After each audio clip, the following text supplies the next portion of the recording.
ये सच्चाई मध्य प्रदेश की है। एक कुर्मी समाज की, ओबीसी समाज की महिला जो हैं वो कथावाचक थी, उनको वहाँ के ब्राह्मणों ने रोक दिया, कहा तुम शूद्र हो, कथा नहीं कह सकती हो। वर्ण की व्यवस्था में तो यही है जिसको आप कहते हैं, तो चलिए बात तो सही है। वहीं सम्राट अशोक का धम्म, बाबा साहब ने 1956 में जो दीक्षा ली, जो बुद्ध का धम्म है, जो यहाँ के मूल निवासियों का धम्म है, जिससे भारत की पहचान है, उसका कारवा बढ़ता जा रहा है। सोचिए, महाबोधि मंदिर बचाने के लिए 14वें दिन लोग हर अनशन पर हैं, वो भी बताऊंगा। झांसी में, अंबेडकर नगर में किस तरह से बुद्ध कारवा बढ़ रहा है ये भी बताऊंगा, जो सोशल मीडिया पर वायरल है। वो तमाम बड़ी खबरें जो आपको कोई नहीं बताएगा। वहीं एक सद्गुरु है, उसके बारे में बड़ा खुलासा हुआ है। दरअसल सद्गुरु के यहाँ लोग अपने नाबालिग बच्चियों को ब्रह्मचर्य का पालन करने के लिए भेजाते हैं। एक श्याम मीरा सिंह ने यूट्यूब चैनल पर खबर दी है कि सद्गुरु नाबालिग बच्चियों के साथ के योनि पर, वेजाइना पर पैर रखकर उनको दीक्षित करते हैं। ये सनसनीखेज खबर है जिसको लेकर सोशल मीडिया पर कोहराम मचा हुआ है। साथ ही आजम खान के बेटे को जमानत मिल गई है, अमानतुल्लाह खान के गिरफ्तारी पर रोक लग गई है। तो ये तमाम वीडियो है जो सोशल मीडिया पर वायरल है। अखिलेश यादव ने पहली बार कहा है कि इस देश का सवर्ण का कब्जा है मीडिया, जुडिशियरी, कॉलेज, यूनिवर्सिटी पर, और वो शोषित वंचित SC, ST, OBC को पढ़ने लिखने नहीं दे रहे हैं। कांग्रेस के सांसद ने जो 69,000 शिक्षक भर्ती घोटाला यूपी में, पुनिया साहब के जो बेटे हैं, जो मेंबर ऑफ पार्लियामेंट भी हैं, उन्होंने बड़ा आरोप लगाया है। तो पार्टी कोई हो, अपने तो अपने होते हैं। और जिस तरह से कुछ गुंडे यादवों ने, जातिवादी यादवों ने, जिसमें 15 लोग नामजद हैं, जिसमें से 6 या 5 की गिरफ्तारी हो गई है। विश्वनाथ पाल सिंह पहुँचे हैं, 2 दलित समाज की बेटियों को शादी के दिन मारपीट की गई थी। तो वो तमाम बड़ी खबरें हैं जो सोशल मीडिया पर वायरल है, और इसलिए मैं कहता हूँ कि एक वीडियो आप ज़रूर देखिए ताकि बहुजन समाज से जुड़ी सारी खबरें आपको पता चल जाएगी। ये तस्वीर है, सोचिए, ये तस्वीर है, और ब्राह्मण नहीं तो कथा नहीं कर सकती, कथावाचक को कथा करने से रोका। ये जो शख्सियत है, ये सनातन धर्म जिसको ब्राह्मण समाज के लोग कहते हैं। दरअसल इस देश में जो ब्राह्मण धर्म है, जिसको मैं ब्राह्मण धर्म कहता हूँ, मेरे पास ठोस वाजिब लॉजिक है। किसी भी धर्म ग्रंथ में इनके जब भी लिखा गया उसमें कहीं भी हिंदू शब्द नहीं है, जो धर्म ग्रंथ है। तो इसलिए ये ब्राह्मण धर्म है। उसके हिसाब से शूद्रों और अछूतों को कथा करने का, मंदिर जाने का, संपत्ति रखने का अधिकार नहीं है। और इसलिए 1956 में बाबा साहब ने फिर से जो भारत का गौरवमयी, जो बिना छुआछूत, बिना भेदभाव, इक्वालिटी, फ्रेटर्निटी, समानता वाला विचार है, बुद्ध का विचार, धम्म जिसको बुद्धिज्म कहते हैं, जिसमें समानता है, भाईचारा है, करुणा है, मैत्री है, उसको उन्होंने 1956 में दीक्षा ली थी। सोनेलाल पटेल दीक्षा लिए, पेरियार ललई सिंह यादव दीक्षा लिए। तो अगर आप पढ़ते लिखते जाएंगे तो धम्म की तरफ बढ़ेंगे। तो देखते हैं कि इस तरह के और ये कुर्मी समाज से हैं। दिल्ली में कुर्मी समाज का एक बड़ा कार्यक्रम चल रहा है, जिसमें वो अब खुद ही पूजा पाठ के लिए अपने समाज में जो हैं वो पंडित तैयार कर रहे हैं, क्योंकि तो इस भेदभाव के खिलाफ। तो ये भी बड़ी खबर है, और मुझे नहीं पता कि सरकार खबर के बाद मोदी श्याम मीरा सिंह पर क्या एक्शन लेगी। एक खबर श्याम मीरा सिंह ने अपनी यूट्यूब पर चलाया है कि किस तरह से जो सद्गुरु है वो नाबालिग बच्चियों को, सोचिए कैसे माता पिता हैं, आप अपने बच्चियों को बिल्कुल मत भेजिए। ब्रह्मचर्य के पालन करने के लिए नाबालिग बच्चियों के योनि पर, वेजाइना पर पैर रखकर उनको शिक्षित किया जाता है, उनके ऊपर के कपड़े हटा दिए जाते हैं। ये सारे खुलासे हुए हैं जो सोशल मीडिया पर वायरल है। वहीं 14वां दिन, सोचिए 14वें दिन लद्दाख के बौद्ध भिक्षु पहुँचे हैं। तो दुनिया भर के बौद्ध भिक्षु जो हैं वो पहुँच रहे हैं, वो भी सोशल मीडिया पर खबर जो है वायरल है। और ये पूरा वीडियो सुनिए। हमारे नेता और नेता विपक्ष आदरणीय राहुल गांधी जी, हमारे राष्ट्रीय अध्यक्ष मल्लिकार्जुन खड़गे जी, प्रियंका गांधी जी और तमाम हमारे सारे नेता लगातार ये बात कहते आ रहे हैं कि भारतीय जनता पार्टी संविधान के ऊपर हमला कर रही है, संविधान को बदलना चाह रही है।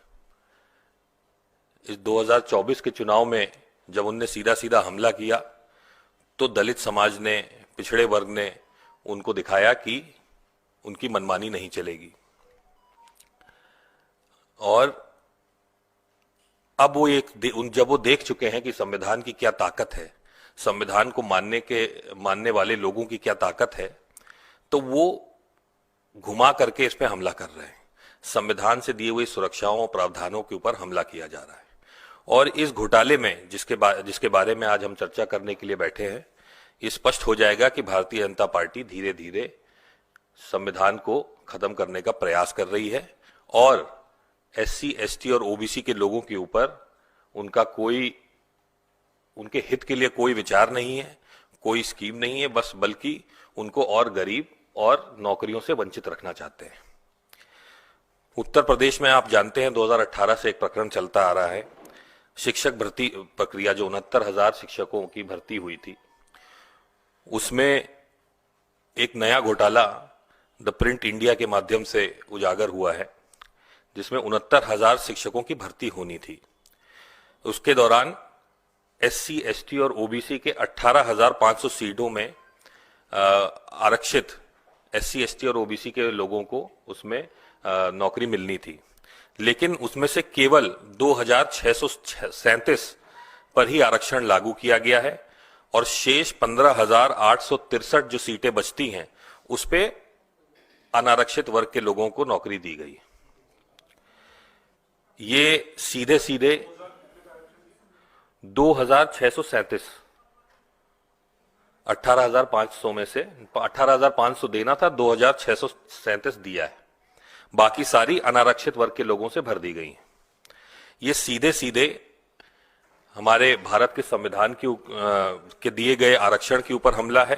69,000 शिक्षक भर्ती में बड़ा स्कैम हुआ है, ये सोशल मीडिया पर वायरल है और अब्दुल्ला आजम की रिहाई हो गई है। उनको सोशल मीडिया पर ये भी खबर जो है वो वायरल है। तो सोशल मीडिया ही सच्चा मीडिया है। सोशल मीडिया बोधगया को बचाने के लिए अमेरिका से शुरू हुआ प्रदर्शन, 40 इंटरनेशनल बुद्धिस्ट संगठन भी इसके पक्ष में उतर चुके हैं। वहीं झांसी में और उसके बाद अंबेडकर नगर में बड़ा बुद्ध सम्मेलन हुआ है।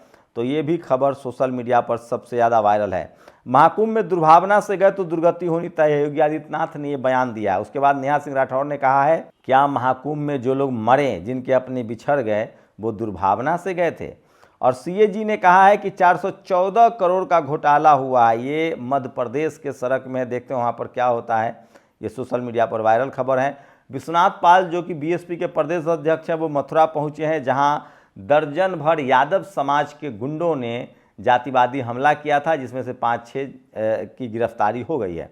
इस वीडियो को सुनिए। 2 विंडो में अखिलेश यादव कह रहे हैं, जो ऊंची जाति के लोग हैं, उन्होंने हर यूनिवर्सिटी पे कब्जा कर लिया है। ये भाषा नहीं बोलनी चाहिए थी मुझे, लेकिन मजबूरी है कि हमारा पत्रकार साथी बहुत होशियार है, इसलिए बोलना पड़ रहा है।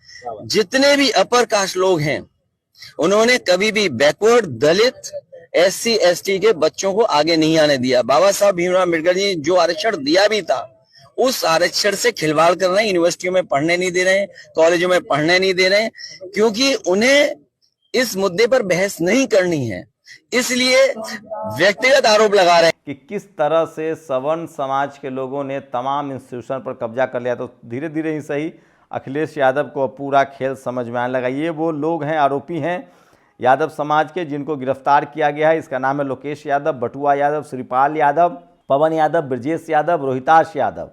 इन लोगों को अरेस्ट किया गया है मथुरा में हमला करने पर। सोचिए, ये अनपढ़ लोग, इनको इसलिए नहीं पता है क्योंकि इनके साथ भी जातिवाद होता है। लेकिन आप जब तक पढ़ेंगे लिखेंगे नहीं, तब तक असली जातिवाद से नहीं लड़ पाएंगे। और जब तक आप जाहिल रहेंगे, अनपढ़ रहेंगे, तब तक आप खुद ही जातिवाद करते रहेंगे और जेल जाते रहेंगे। हर साल बड़े बजट का ढिंढोरा पीटने वाली सरकार के बावजूद मुख्यमंत्री जी के जिले और उनकी कर्मभूमि गोरखपुर में छात्रों को जर्जर छात्रावास में रहना पड़ रहा है। हरभजन सिंह को गाली देने के आरोप में ये रैंडम सेना है, ये शख्स जातिवादी है और इस पर हरभजन सिंह ने अब FIR दर्ज करा दिया है, जो सोशल मीडिया पर सबसे बड़ी खबर है। और हाउस टैक्स दिल्ली वालों का माफ़ कर दिया गया है। 13,000 लोगों को नौकरियां दे दी गई है। आम आदमी पार्टी अब एक्शन में है और एमसीडी में उसका कब्जा है, वहाँ वो अपनी चीज़ें बचाने के लिए लगातार कोशिश कर रही है। ये तमाम खबरें हैं जो देवरिया के विष्णुपुर थाना गौरी बाजार की इस घटना में दलित समाज के राम ज्ञानी पुत्र मुरारी प्रसाद की जमीन पर गांव के ही दबंगों ने कब्जा कर लिया। मनीष पांडे, ओम प्रकाश पांडे, आशीष पांडे कब्जा कर लिया। पांडे समाज के इन गुंडों पर कार्रवाई हो, उन्होंने सरेआम सड़क पर मारपीट की है। हम तस्वीरें नहीं दिखा पा रहे। सोचिए, कल मुझे एक फ़ोन आया, माझी समाज की एक महिला ने फ़ोन किया, किस तरह से यूपी में उनकी ज़मीनों पर कब्जा हो रहा है। मैं डिटेल लेकर उनके डिटेल भी आपको बताऊंगा। भारत के और दुनिया के सबसे बड़े समाज वैज्ञानिक जेएनयू के प्रोफेसर विवेक ने कहा है कि जब तक कल्चरल इक्वालिटी नहीं आएगी, सोशल इक्वालिटी नहीं आएगी, इकोनॉमिकल इक्वालिटी नहीं आएगी, तब तक आरक्षण बना रहना चाहिए। और सोचिए, बुलंदशहर में जिस तरह से कार्रवाई हुई थी, ठाकुरों ने लाठी डंडे चलाए थे, अब तक जातिवादी ठाकुरों को गिरफ्तार नहीं किया गया है। तो ये भी खबर सोशल मीडिया पर सबसे ज़्यादा वायरल है और इसलिए मैं कह रहा हूँ कि सोशल मीडिया ही सच्चा मीडिया है, सोशल मीडिया ही बहुजन मीडिया है। और धीरे धीरे ही सही, सोशल मीडिया, टीवी, अखबार में भले इस खबर के लिए स्पेस नहीं है, लेकिन हम लोग की कोशिश होती है कि इनका तमाम खबरें आपको बताई जाए। स्क्रीनशॉट पर एक और खबर है, इनका नाम है रोहन मेहता। ये पिछले 8 साल से विदेश मंत्रालय में नौकरी करते हैं। जयशंकर पर इन्होंने भ्रष्ट नेता बताया, साथ ही कहा कि वे देश और मोदी दोनों के प्रति लॉयल नहीं हैं। ये भी सोशल मीडिया पर सबसे ज़्यादा वायरल है। अखिलेश यादव का बयान वायरल है, जिसमें वो कह रहे हैं कि बीजेपी ऐसी हार हारेगी जिसका कोई तोड़ नहीं है। इस शख्स की तस्वीर देखिए, ये नाम है छत्तीसगढ़ के भिलाई से विधायक देवेंद्र यादव। इनको 6 महीना जेल में रखा गया। ये जब जेल से रिहा हुए तो फिर इन पर एफआईआर दर्ज कर दिया गया। तो कांग्रेस में तमाम दलित वंचित समाज के जो लोग हैं वो मजबूती से लड़ाई लड़ रहे हैं, लेकिन कांग्रेस में बड़े पदों पर इनकी भागीदारी अभी भी नहीं है। तो ये तमाम खबरें हैं। और ये ओबीसी से, पटेल जाति से ये कथावाचक थी, ये कथा भी नहीं कह पाई हैं। तो सोचिए, और सोशल मीडिया पर वायरल हो रहा है। प्रियांशु कुशवाहा ने तेजस्वी यादव ने कार्यक्रम में कहा है कि बीजेपी आरक्षणखोर है और हमारी सरकार आएगी तो आरक्षण लागू करेंगे। ये सबसे बड़ी खबर है जो सोशल मीडिया पर वायरल है। क्रांति कुमार ने लिखा है कि जो सवर्ण कलाकार होते हैं वो हमेशा सत्ता के नज़दीक होते हैं, और जब नेहरू की भी तारीफ़ करते थे, वाजपेयी की भी तारीफ़ करते थे और मोदी की भी तारीफ़ कर रहे हैं, लेकिन जैसे ही कोई दलित पिछड़ा सत्ता में आ जाता है उनके खिलाफ खबरें चलने लगती है। तो ये बड़ी खबर है जो सोशल मीडिया पर वायरल। और ओबीसी महासभा ने जो कुर्मी कथावाचक का विरोध हुआ है उसके पक्ष में प्रदर्शन करने लगे हैं। और 10,000 करोड़ भी केंद्र सरकार देगी तो नई शिक्षा नीति को लागू नहीं करेंगे, स्टालिन ने कहा है, जो सोशल मीडिया पर सबसे ज़्यादा वायरल है। और ये जो कथावाचक है कुर्मी समाज की, इनका नाम है देविका पटेल। ये कथावाचक बनी थी, इनको बोलने ही नहीं दिया गया है।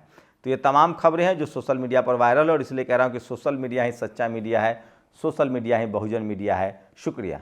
नेशनल दस्तक की आपसे गुजारिश है कि अगर इसको बचाना चाहते हैं तो नेशनल दस्तक को सब्सक्राइब करने के लिए रेड कलर के सब्सक्राइब बटन को दबाएं, फिर बेल आइकन की घंटी दबाएं। नेशनल दस्तक को बचाने के लिए बहुत जरूरी है कि हर खबर को शेयर करें, लाइक करें, कमेंट जरूर करें।